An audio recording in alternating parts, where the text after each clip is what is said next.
A área metropolitana de Tóquio é o principal polo industrial, comercial e financeiro do Japão. O centro da cidade abriga diversas instituições financeiras nacionais e internacionais, além de sedes de grandes empresas. Se a cidade de Tóquio fosse um país, seu PIB estaria entre os da Espanha e dos Países Baixos. Esses dados mostram o quanto do sucesso japonês se deve a essa cidade. Mas exatamente como Tóquio é tão importante para o Japão?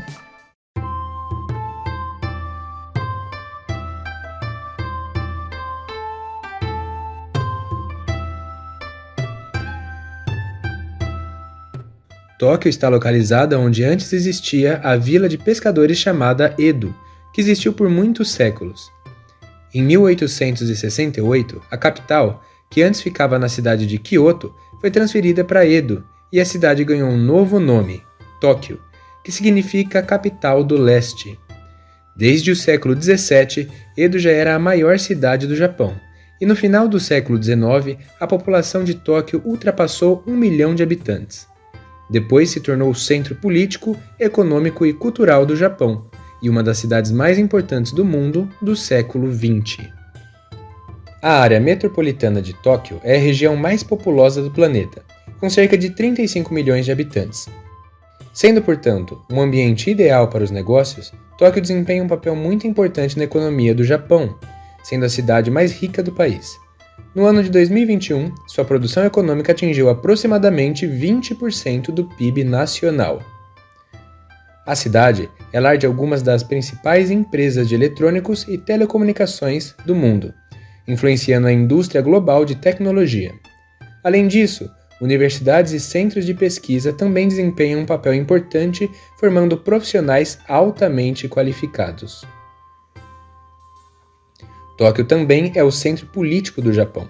Cercado por fossos de pedra e amplos jardins, o Palácio Imperial, residência do Imperador do Japão, fica no coração da cidade. Próximo ao palácio encontram-se muitos escritórios do governo nacional e também o local onde está situado o edifício da Dieta Nacional, o Parlamento do Japão. Tóquio é o principal centro de transporte do Japão e um importante ponto de conexão internacional. A cidade conta com uma densa rede de ferrovias elétricas, metrôs, linhas de ônibus e rodovias. Além disso, várias linhas de trem elétrico operadas por empresas privadas oferecem serviços de transporte intermunicipal. O Aeroporto Internacional de Tóquio está localizado em Narita, enquanto o aeroporto de Haneda atende principalmente voos domésticos. Ambos são muito importantes para a economia da cidade e do país. Considerando tudo isso, fica claro o porquê de Tóquio ocupar esse lugar de destaque e fundamental importância para a economia do Japão. O que poderia nos levar à seguinte indagação: como seria o Japão sem a sua capital?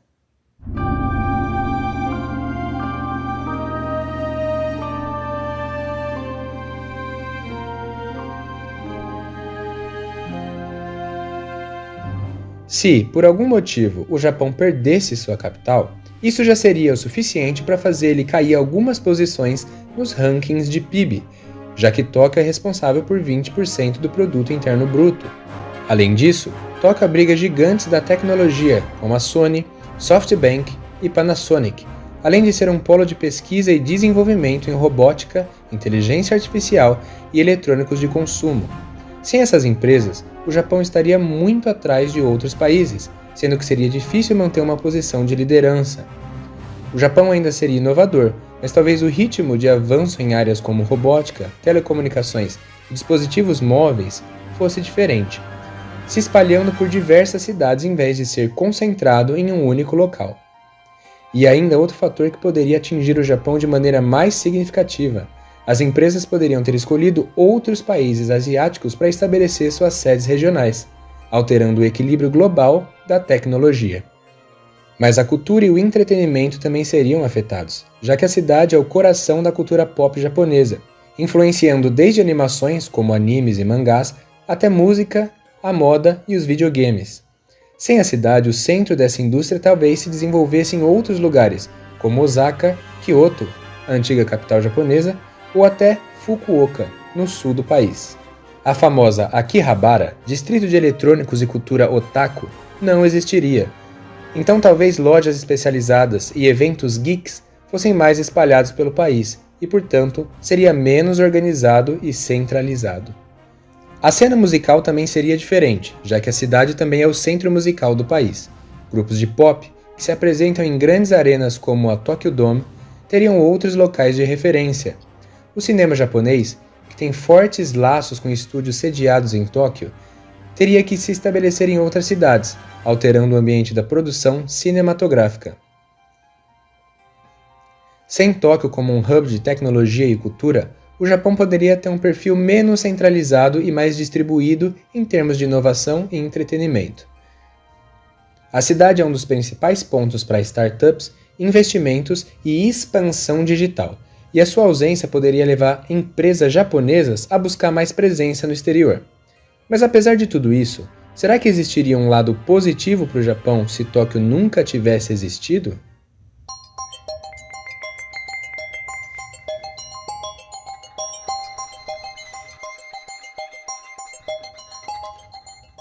Por tudo que vimos, é claro que Tóquio faria muita falta e as consequências da sua ausência seriam totalmente negativas.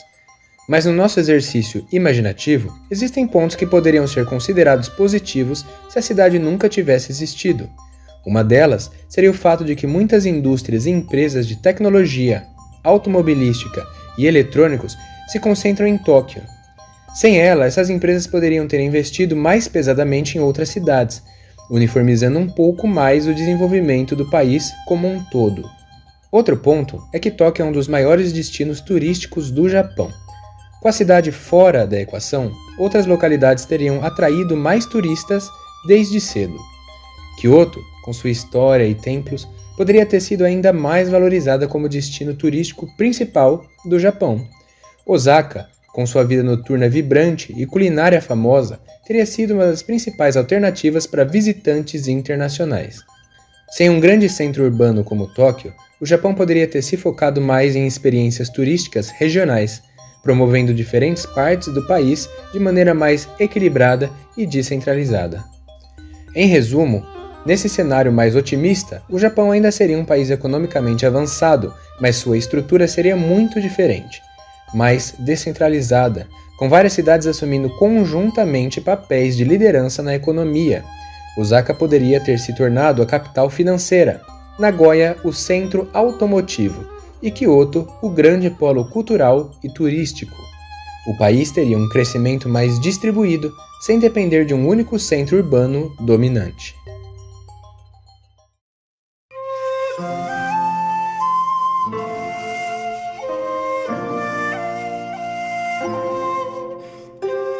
Alguns países têm capitais que concentram grande parte do poder político, econômico e cultural. Esse é o caso da França, com Paris, o Reino Unido, com Londres, e o próprio Japão, com Tóquio, onde a capital é o coração financeiro e administrativo do país. Isso acontece, na maioria das vezes, porque essas cidades cresceram historicamente como os principais centros comerciais e políticos do país, atraindo investimentos e se consolidando como essenciais para a economia. Por outro lado, em países como Estados Unidos, com Washington DC, a Austrália com Canberra e até mesmo o Brasil com Brasília, a capital foi planejada para ser um centro político, enquanto cidades como Nova York, Sydney e São Paulo são os motores econômicos. Nesses casos, mesmo sem a capital, o país continuaria funcionando sem grandes impactos. Fato é que Tóquio se tornou um símbolo internacional do Japão, representando a fusão entre tradição e modernidade. Sua influência se estende para além do Japão, se tornando um destino turístico e um símbolo de identidade japonesa no cenário internacional. Se você gostou do vídeo, não se esqueça de curtir e se inscrever no canal. Agora, você sabe o porquê do Brasil ser chamado de país continental? Clica nesse vídeo na tela que eu te vejo lá em alguns instantes para te contar essa história.